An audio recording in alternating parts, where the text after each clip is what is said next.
Good morning. Welcome back to A Life Worth Living. I'm Frederick Growth, and I believe that God has a plan and purpose for everyone.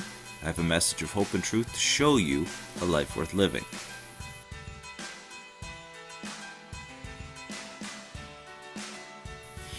This morning, we're in Judges chapter 12, and I want to touch on two things this morning.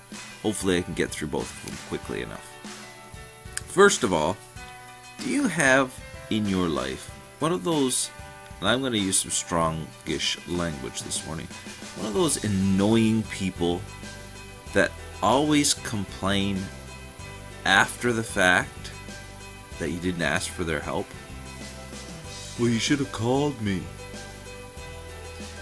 Ephriam was one of those insecure people or tribes.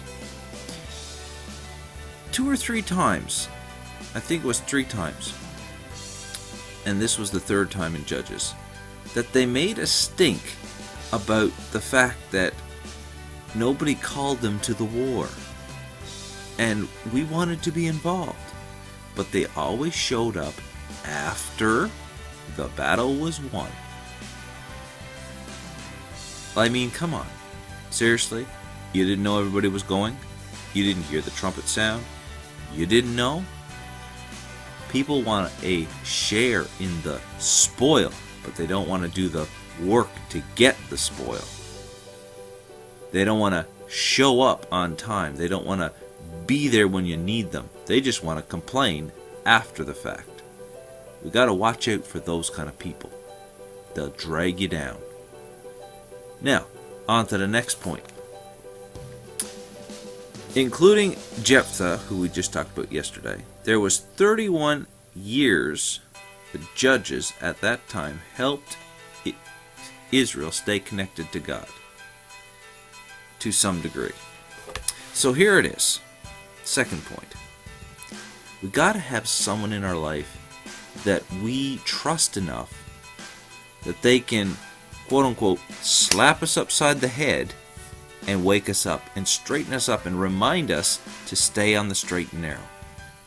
Because it is so easy in this day and age of distractions and lights and flashing and ideas and come and get this and do that, that we can easily get off track and end up going through life in the ditch, beating our face off all the alder bushes and all the trees and the garbage in the ditch when we could be riding through life on the highway 6 feet away.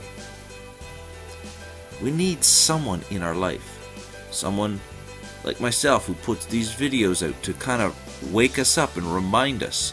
We need a pastor, we need a friend, we need a counsel, a confidant, someone that we trust enough that when they say, listen, you're off track, that we wake up and say, yes, I'll get back on track. So, number 1, watch out for insecure people. Number 2, have someone you trust in your life to keep you on the straight and narrow.